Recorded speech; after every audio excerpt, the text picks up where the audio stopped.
Joining us now is Edward Peter Djerejian. He's been the U.S. ambassador to both Syria and Israel, and he's actually joining us now from Houston, Texas. Thank you for talking to us on Al Jazeera.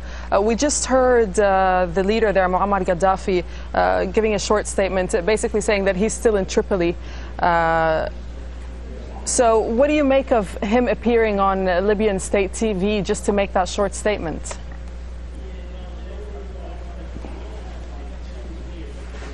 Well, I think he felt compelled to show the Libyan people and even more importantly perhaps the international community that he is in Tripoli, conveying that he is still the head of state and dispelling the rumors that he's gone elsewhere.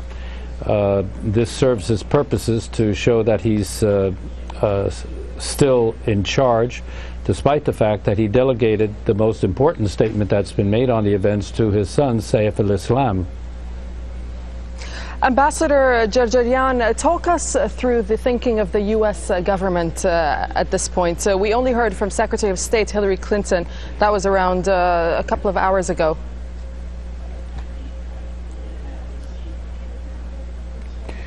Well, the United States is extremely concerned, as Secretary Clinton stated, by the violence and the bloodshed in Libya, and that the regime there are reports that the regime is firing on its own people.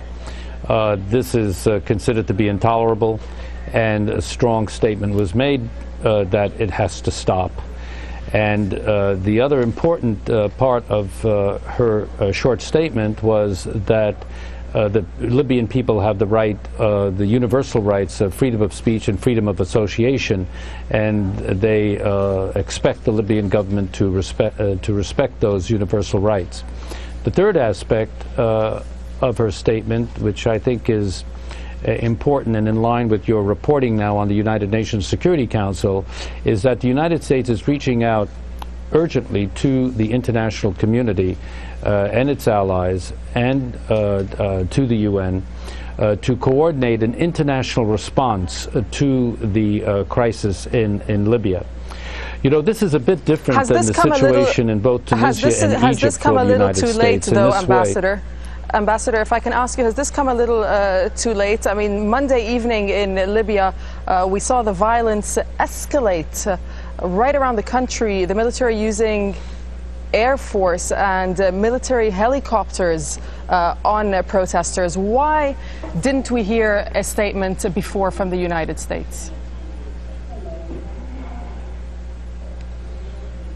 I think one of the reasons is that we simply do not have the direct information of things happening in Libya that we do in countries like Tunisia and Egypt and some of our other countries in the Middle East in which we have closer relations. I think the Washington needed to verify exactly what's happening in order to make a policy statement that reflected the realities on the ground. So I wouldn't make too much over the fact that the first official statement came out this evening in Washington.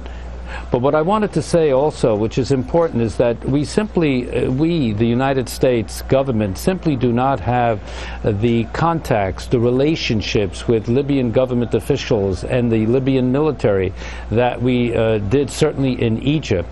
Our relationships with the Egyptian military, I think, help facilitate our ability to use our influence to help a peaceful transition from the protests in Tahrir Square and in Egypt to the military taking a responsible position to date on being the guarantor, if you will, of a peaceful political transition in Egypt. We don't have those assets in place or those relationships in place in Libya. So that makes the United States' ability to react less than it has been in other countries in the Arab world. Looking at the region as a whole, Ambassador Djerejian, is the U.S. now, or should the U.S. now be looking forward to a very different Middle East?